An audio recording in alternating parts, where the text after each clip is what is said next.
Right, ladies and gentlemen, welcome back. We're going to be hopping into our next series in a best of 3 this time. It's going to be from the losers round 1. And it's going to be between these two guys, Bales and Jig, for those who are not too familiar with them. They're both very, very solid players. Bales from... oh, sorry. Apologize for that. Oh, God, that sound effect. Thought I had that resolved, but... here we are. Bales from the United States of America, a really solid Protoss player, known as Solid Bales, not just because he was in the clan Solid, but because he is an all-around solid player that is known for a bit of macro play, mixing in some of the cheese every so often to keep his opponent on guard. His opponent, Jig from OSC Root, a Canadian Zerg player that has been around in the scene for a good bit of time, qualified for WCS Challenger way back in 2013.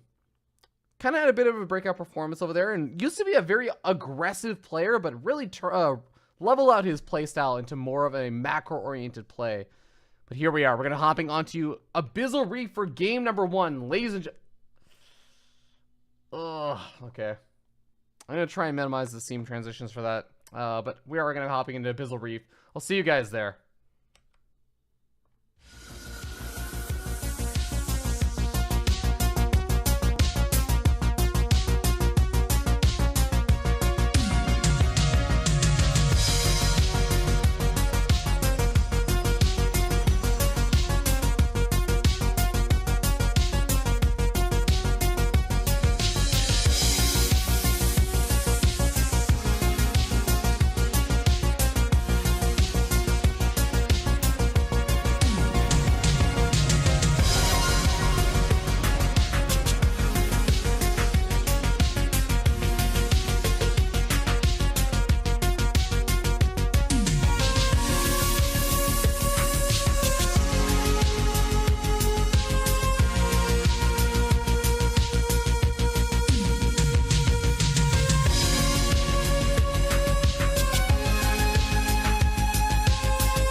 Here we are hopping into game number 1 of this best of 3 from the losers bracket. That does mean any players that lose or lost any of these matches did get knocked out of WCS Challenger. But here we are, spawning in the bottom right-hand corner of the map, representing Team Elevate. Give it up for Team Elevate's Bales.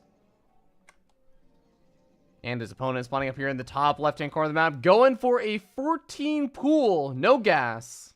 Give it up for Jig from OSC Root.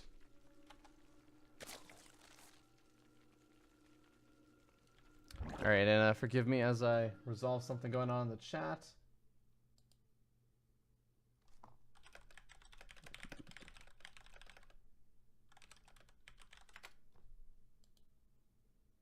Do apologize for this. Cool, resolved. Here we are, talking a bit about these players. We had the 14 pool coming out again from Jig. Bales manages to scout it out relatively quickly as he goes for the gateway on the low ground and moves out with that probe. But all Zella is going to be chrono boosted out. Cybernetics core and the full wall off should be coming relatively quickly. Bales has more than enough time to prepare for this, but this isn't a big all-in from Jig. It's looking to try and get some form of damage early on, but it's not necessarily going to try and win the game. It's trying to catch a Protoss player that's maybe a bit unprepared. A lot of Protoss players, by the way, don't actually decide to wall off this side first. They oftentimes go for this side instead. So maybe Jig was trying to capitalize on exactly that. Abyssal Reef has been around for a while, and a lot of Protoss players have learned how to play on it, but this is part of the reason why you're trying to wall off this side first. It's a little bit easier to re-wall off this side than the other. Tries to go for the full wall off immediately with a third pylon. You can see he really does not need that pylon right now for the supply, but managed to get a mostly full surround on some of these lings. Bales is doing a pretty good job of dealing with this. He does need to put guys back in gas, start mining from there again, but all in all, this really could have gone a lot worse for Bales.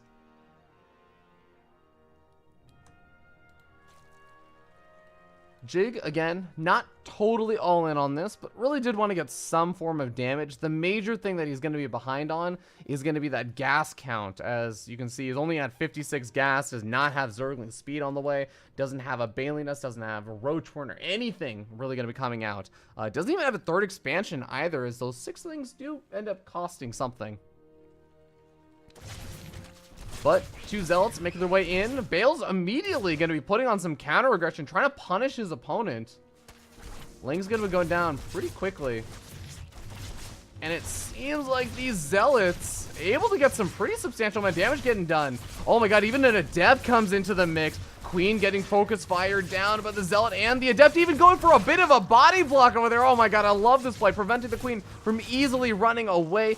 Also shades out that Adept as he realizes, okay, yeah, just gonna let that Shade finish because I can't really take on that Queen. Stays at the center and waits for the Adept Shade to come off of cooldown. I love the way that Bales is microing around this Adept, just being so annoying with it. Is gonna be able to get a second worker kill over here. Drones do finally get the surround though, but not before Bales does some pretty damn good damage. Really, really big fan of how he's been able to play this out so far. Stargate gonna be coming out behind this as well. And remember, Jig is now a Zerg player at the 4-minute mark without the 3rd expansion even starting. He's finally gonna be able to try and take it, but I think not even just the fact that he maybe was lacking the minerals for it, producing all those lings and getting out the defenses, just APM wise, it's kind of hard to go and secure that 3rd expansion while you're trying to effectively defend and micro your units against that kind of early aggression. Alright, Bale's gonna be taking out that Scouting Overlord that really doesn't really see a whole lot. It's gonna see a Twilight Council coming down. Oh my god, this is actually really clever of Bale's to throw down right in front of the Overlord, because it's been a sort of weird game. Both these players have had to make a couple of adjustments to their build, so they're not exactly 100% on point with where they would expect to be. So that may just seem like, oh, my opponent maybe threw down some extra gateways earlier on, and now is throwing down the Twilight Council. Maybe his build order got thrown a little bit off. He may not actually be expecting the Stargate to already been finished up, but it seems like Jig is now way more on top of this than I would expect. And has already got those Spore Callers finished up. Oracle now coming in, looking to get some form of damage done. Gonna find 1 kill and back out of there. Generally, you want to at least be able to get 2 or 3 kills with that Oracle, but keeping it alive really is more important than anything else, I would say, in this day and age. Bale's really just going to be using it to try and keep his opponent at home for a little bit, make sure that he's not playing too greedy, take a 3rd expansion behind all this. Twilight Council, that was finished up, is now researching Resonating Glaives as well. And Robo also on the way. So, he can start going into, I would say, that kind of traditional style of PvZ. I say traditional, not in the sense that it goes back to Wings of Liberty or anything, or Heart of the Swarm, but just the Immortal Adept, potentially Archon style has become was very popular for a long time. And I say it's more traditional because this was played on the most recent patch where Charge was buffed. The Charge upgrade cost 100 less minerals and 100 less gas.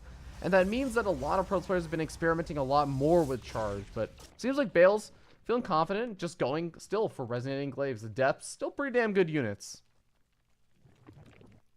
But there's a pretty quick Hydra Den coming out from Jig. Trying to make up for, I guess, the fact that he doesn't exactly have the most stellar economy with just more stellar tech, I suppose, or faster tech. It's also going to be helpful in dealing with things like if there were a lot more Phoenix coming out, of course, dealing with a Warp Prism. And it's just going to be Ling, Baneling, Hydra coming out from Jig. And it can be a pretty effective composition, but at some point you do want to start thinking about that transition point. And I've seen a lot of Zerg players get caught for too long on Ling, Bane, Hydra, and they get just torn apart by a Protoss that has really good force fields and just really good positioning in general. And I bring that up because I feel like, yeah, with all the 6 gateways coming down right now for Bales, we are very likely going to be seeing a very large 3-base attack coming out across the map. And I'm not so sure that Jig is going to be wholly prepared for it. Or at least he may not be prepared for it if Bales is going to be super on point with those force fields. Force fields really just do wreck, absolutely destroy Banelings in a bad position. Especially on Abyssal Reef, where there are just so many great positions to force field and lock out your opponent. Okay, Baneling's moving on in. Bale's actually keeping that Oracle just barely on the high ground. He's already spotted out these units moving into this location. He's going to be able to reposition his own sentries and zealots, trying to get into a good spot and throw down some good force fields. The Revelation was also thrown down on a lot of those Banelings, so there's no way that Jake can catch him too much by surprise. Vulcan Overcharge also thrown out. He's got a couple more where that came from. And even the Oracle comes back to help out. A Stasis Trap maybe could be thrown down eventually, but really needs to build up a lot more energy for something like that. Force Field's locking down a lot of these units, and Baneling's getting, or Lings I should say, getting really close on top of those sentries, but so many Force Fields have been utilized. I'm actually not sure if Bales is in a great position anymore. More Adept Warpins are going to make this look a lot safer for him, but this does become a little bit more of a risky situation depending on the kind of hits that these Banelings get. No Baneling speed on the way though, and the Baneling's speed is definitely not researched, so if Jay can get some good connections, maybe can turn things around, but it's so difficult without that Baneling speed. Lane's getting a full surround, but the Hydra's getting completely locked out of here. Looks like a Stasis Trap, not really catching a whole lot, catches one Ling, but with only Hydra's left over, and now the High Templar is being warped in to make some Archons. Good set of Force Fields. Bale's just so low on that Force Field count, but has been able to make wonders happen with the final remaining one. Is finally going to be able to push this back, and this is what I was talking about. I feel like now this is that point where Jake has to think, okay, I need to start thinking about transitioning, and there it is. Lurkerden coming out, but now Bales has an opportunity. He's taken a good enough engagement that he can continue to push across the map. Charge was researched a little while ago and finally finished up only recently. And Bales can maybe do some damage over here. Looks like a Zealot run by, or I should say a Zealot warp-in from the Warp Prism. Tries to make some damage happen over that third. But even just delaying a little bit of that economy, delaying the mining at that third, gives Bales another opportunity to move in over here and do something. But seems like he's just going to be playing a little bit safer. Ends up backing up. He has a Mothership Core over here in case he needs to recall. He takes a 4th expansion pretty gosh darn quickly. And that one, wow, that one Phoenix is still alive, killing off Overlords. Up to 3 Overlord kills already. Big question is Jake going to be able to get away with that Lurker transition? I'm not so sure that Bales has any idea it's actually coming. He may have some suspicions after seeing that the 4th expansion is so late, after seeing that, oh yeah, my opponent is still just making Lingbane Hydra, and he doesn't actually have that many Banelings. It's just a lot of Hydras. That may be the big reveal. And yeah, Baneling speed is finally finishing up, but literally 0 Banelings out of the map. Is Bales just going to walk in over here and claim victory? It's not exactly the greatest army positioning for him. He is getting heavily concaved on, and Guardian Shield is nice, but oh my god, Bales is just going to end up losing so much of this army. The Zealots are winning out on the south side, but Mothership Core getting taken out. The Zealots getting taken out. So many expensive sentries and Archons all losing their lives. And Bales is in a world of trouble because now the Lurker Den is also finished up. Jake can finally turn all of that mass amount of Hydras into an actual tech advantage. Okay, looks like a couple of these being made. Oh, okay. Stasis Trap goes off. I think if Bales was super paying attention, he may have been able to notice that oh wow, that's 99% useless facts. If a unit was turning into an egg, or it was transforming into a Lurker, and it gets Stasis Trapped, it stops transforming until the Stasis wears off. Fun to know. I guess that's kind of what I expect would happen. But here we go. Lurker's burrowing a nice position, and there is an Oracle out. Revelation gets thrown down on top of the Lurkers. He's able to clean those up very, very quickly, and even a couple more Lurkers getting canceled. As Bales just takes a fantastic engagement and just pushes Jig back. He didn't have any observers with his army either, so this could have been a very dangerous position. Actually, it still could be a dangerous position if some more Lurkers were finished up back at home, but no, there's nothing. Baneling's being morphed in, but the Zealots, funny enough, getting on top of them is going to be really, really useful for them, because not only does he cancel all of them, but even if any of them finish up, the Zealots would have been there immediately to try and kill them. Hydra's getting taken out a little bit too quickly. 4 Lurkers are alive. There's not any form of detection again. Oracle gets taken out by the Spore Crawler. So this can start to slowly turn around. The Immortal's going down, but no, Jake feels like he's lost too much. Bales takes game number 1 in this best of 3.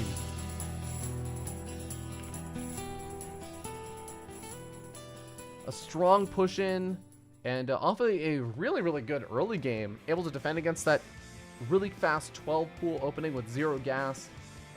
Very, very well. Just really solid micro with a counterattack. The 2 Zealots and the Adept doing the body block on the Queen. I think all those little things do end up adding up. And even though he didn't do a lot of damage with the Oracle or anything, he was able to get some good engagements, and even was able to get far enough ahead that he could lose one big engagement, lose a lot of valuable units in that army, and still turn things around. But with that being said, we hop into game number 2, moving on to Ascension to Ire. So, ladies and gentlemen, without further ado, we'll see you guys there.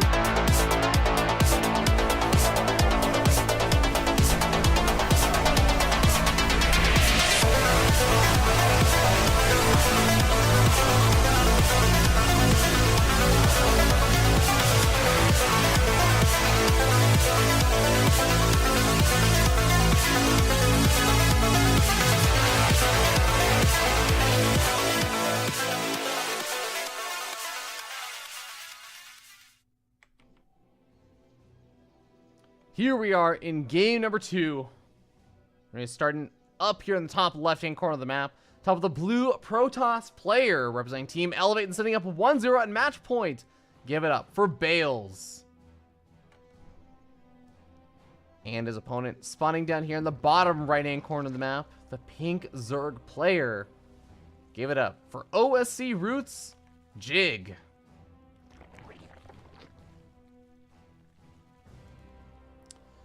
Okay, Jig not going for any kind of early pool shenanigans. This game goes with the hatched gas pool. Bales is going to come in over here, scout this out, and think, okay, I can play a normal macro game finally.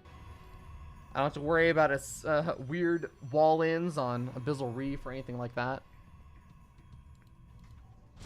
We get to finally see what a normal game from Bales looks like. Although I feel like he did a pretty good job of rebalancing out his army composition into that game, getting back to where he basically would have been if he didn't get early pooled. Now, what is Jig going to be up to? I don't feel like Jig played horribly in that last game. He took some bad engagements toward the end, especially.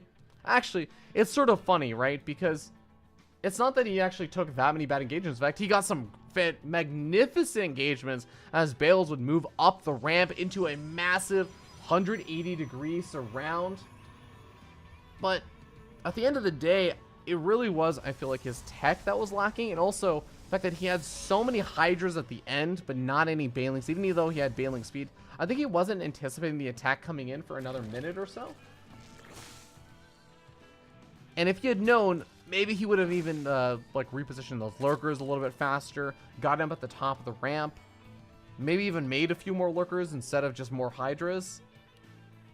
And even small things like spreading out those lurkers during that initial engagement, or that initial push-in that he did at Bales' 4th. That would have been really helpful because Bales didn't have any forms of detection. He was relying on that single Oracle revelation to catch all of the lurkers, and he got it. But if those lurkers had been a little bit more spread out, I think it would have been a much harder cleanup for Bales. He would have been probably at least more defensive for a lot longer, if not potentially lost his 4th expansion. And here we go. This game, we got Robo and Stargate coming out at around the same time from Bales. So probably going to be that same Oracle opening. No, it's going to be a Phoenix. Oh, man. I love when Bales makes Phoenix. Bales, for me, has always been that one Protoss player that no matter what stage in the meta we're at, if Bales is making Phoenix, I'm a fan. Because it's almost like his call sign. His unit. If I had to give one unit to Bales that I said represented his playstyle in my mind, it would be the Phoenix, because he has been able to make Phoenix play work in relatively large numbers throughout pretty much every phase of the meta, even when it was completely transitioned out. And yeah, there we go. We got a second Phoenix on the way. Phoenix plays or I should say even making like 3 to 5 Phoenix is definitely faded out of favor these days. Most Protoss players really just prefer to make Oracles or make Adepts or even to go into Charge Loss or something, but I really like this. Even getting that free cleanup, you can see Jig has got a lot of Overlords out on the map, or at least has those 2 initial Overlords. Maybe pulling some of them back now, especially after having lost quite a few to that 1 Phoenix in game number 1. But wow, what a reaction from Jig. Is that a 4-minute and 15-second or 4-minute 30-second infestation pit? That's kind of insane. I have not seen anything like this before. Double Evo Chambers also out as well. So Jig's response to the Phoenix play is just, I'm going to play as greedy as possible, because what are you going to do about it? I can take bases. I can get upgrades. I can throw down tech. There's nothing Phoenix can do about any of those buildings being made. Well, at least Bales is going to get a scout out on this, and he does have that Warp Prism, warping a couple of Adepts. Adepts do not have Resonating Glaives. They're going to get cleaned up very, very quickly, but this does actually separate out those Queens a little bit, buying Bales the time he needs to take out one of them. He's going to be able to lift up the second one. Another Phoenix joins the fray, and that is going to be 2 of the Queens, I believe. Still have 3 more left over, but going to be missing out on some Larva inject time in the main base. Spore Crawler is there, but with some good control, Bale shows us why he is so goddamn reliable with that Phoenix play, despite the fact that it's not in the meta at all. Charges coming out behind this, and this is the most impressive thing, is that Bales does all of this really good Phoenix control, which are very control-intensive units, and he does it at the same time, the exact same time that he is not skipping a single beat with his macro back at home. Spending all that money, getting up a 3rd expansion, getting up upgrades, continuing to make a army back at home, and even being prepared for things like run-bys. Finding a lot of pickoffs as well. He's killed 7 drones, 3 queens, 3 overlords, and you can see he's immediately just reacting to even lings that move into that 3rd expansion. Not even a single beat missed. He's waiting for some energy to regenerate on these Phoenix, just kind of hanging around looking for opportunities of drones that may be moving around between the main and the natural. Finally ends up losing his first Phoenix, though. That is the first Phoenix he lost. And besides his scouting worker, that's like the only unit that he's lost this game. Jig is in a bit of trouble, as you can definitely tell in the supply count. He's fallen a bit further behind. Spire's going to be coming out very interestingly. It's almost finished up, and Bales has definitely seen that Spire. I'm pretty sure he knows at this point that it's not just a Spore Crawler, wouldn't have been building for this long. But it's just going to be Corruptors being made. Now, Corruptors did get a speed buff not too long ago. And because Phoenix haven't really been that much in the meta, you don't really see early game Corruptors facing off versus Phoenix since that speed buff came out. So this may be a little bit of a weird thing for Bales that he's not wholly prepared for. But we'll have to wait and see. Swarmhole is also coming out, which is, I would say, the more interesting thing, especially versus a player that did make not even that many Phoenix. He only made about 6 Phoenix, but 5 Phoenix left over is still more than enough to actually catch 1 or 2 Swarmholes out of position after they launch out their Locust Waves. And the Phoenix can actually just start killing them off. Those Swarmholes are still pretty expensive. 1 Phoenix goes down, though, and this does really cut into the ability for those Phoenix to do a whole lot. They can still pick off drones and stuff now, but once you go down below 5 Phoenix, you're really just looking for drones. You're not really looking as much for big critical army units, unless it's like Infestors or something. Alright, Corruptors looking for an opportunity to get something done. They can still do that, not Caustic Spray. Whatever this ability is, the Bile ability. And they're actually going to be able to take out this robotics facility. That's some pretty solid damage. Very late Photon Overcharge coming out as the Mushcore was a bit out of position. And that's going to be so annoying for Bales, who was trying to pump up that Immortal count. He got up to 3. But he's still got a Warp Prism. He's still got a couple of Archons. He's got a pretty scary looking army. Oh, Swarm Missiles are coming in. Going after the Cybernetics Core. This is going to make sure that Bales can only warp in Zealots now, which makes things really awkward. But at the same time, he does have Zealot Charge. It's not the end of the world for him. And Jig now going to be lacking all of those Swarmos for the defense. He is sorely lacking a defense in general. Phoenix lifting up the Ravager as well as some of those Roaches. The Corruptor's finally coming in, picking off some of the Phoenix, but man, the Archons are going to be able to absolutely rip those to shreds if they stick around for too long. Swarmbots are finally here, and they do have a round of Locusts that can come out, but a majority of the army's already been cleaned up. The Archon's doing a lot of splash damage on those Locusts, and Bales just backs up a little bit. He's taking out a majority of them. He's going to end up engaging it versus the rest of them, and I think that he's got this. GG gets called. Bales takes the 2-0 victory and advances on to the next round of the losers bracket.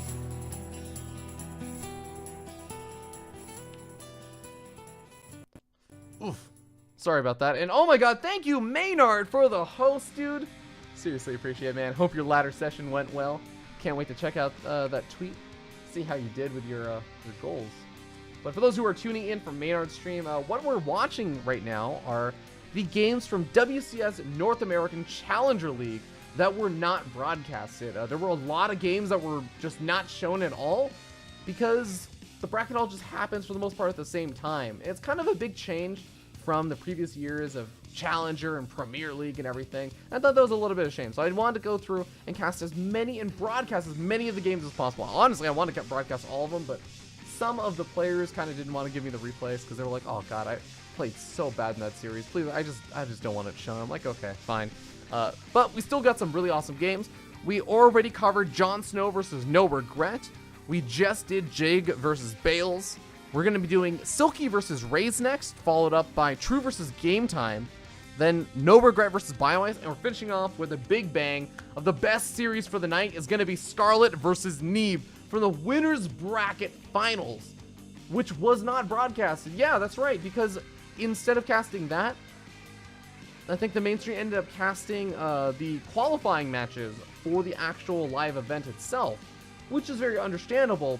And the winners finals didn't have anything on the line besides money and pride, but it is still Scarlet versus Neve. So why the heck would you not want to cover that? So that's going to be later on tonight. But with that being said, we're going to hop to a very short break while I get the next series set up. You guys are watching my late coverage of the WCS North American